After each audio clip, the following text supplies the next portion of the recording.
Tell me about this piece, Bloodline, from 1995. Well, I think it's really important that people have an open mind, that you don't dictate how you should experience it. I just make it.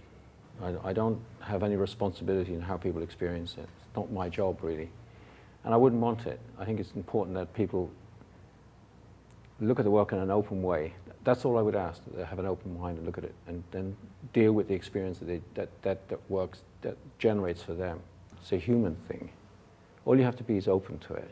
I was reading your CV earlier, and it really interested me that your earlier career was based in Ireland, and then suddenly your international career took off from London. And I went to London because it was a city which had a very rich sculptural tradition at that point. I was working in the parks in London. I was working in the House of Parliament, in fact.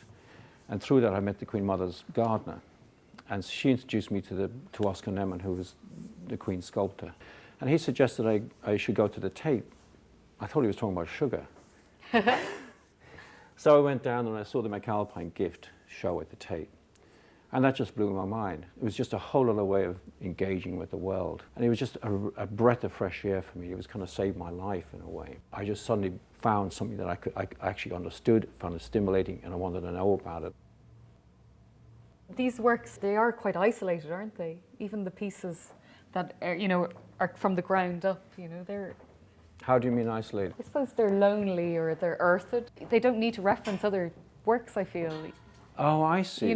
Sorry, that's a nice thing to say. Thank you. They're themselves, Well, I think that's important that they have their own individuality. That they have to have that. They have to survive in the world, like you have to. You don't have your mother with you and your father, your grandparents, your sisters and brothers. And you relate to your family and your family history when you're working, because.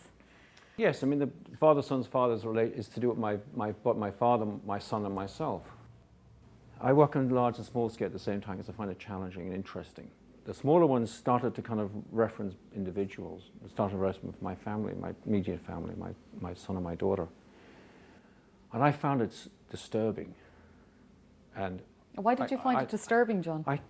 I thought it was inappropriate because I was an abstract sculptor, yeah. Quote unquote. And that's one of the reasons it took so long to make them, 4 years.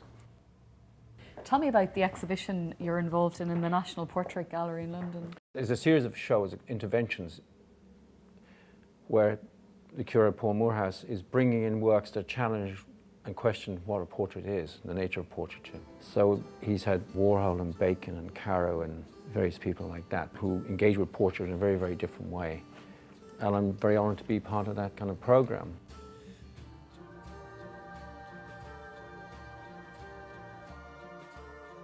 And how connected do you feel, for example, with your homeland now that you're based in London? I'm tempered by my homeland. I am my homeland. Every landscape I experience, every townscape, every people I meet are always filtered through my homeland. You cannot be anything else. And I was reading all the collections you're in, for example, international collections, the Tate, Contemporary Museum Barcelona, for example. I couldn't see any Irish, collections on the list. And has that surprised you at all? I was shocked, I have to say. I expected IMA, for example, the Irish Museum of Modern Art, to be on the list, and the Hugh Lane, you need to go Glucksman. You need to go and talk to those guys. I mean, every artist wants to be acknowledged at home, period.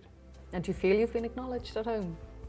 I've shown here since I left school. Those people who put these shows on, I'm deeply grateful. And the show that John's put on here is... It's an amazing exhibition. It's a real honour.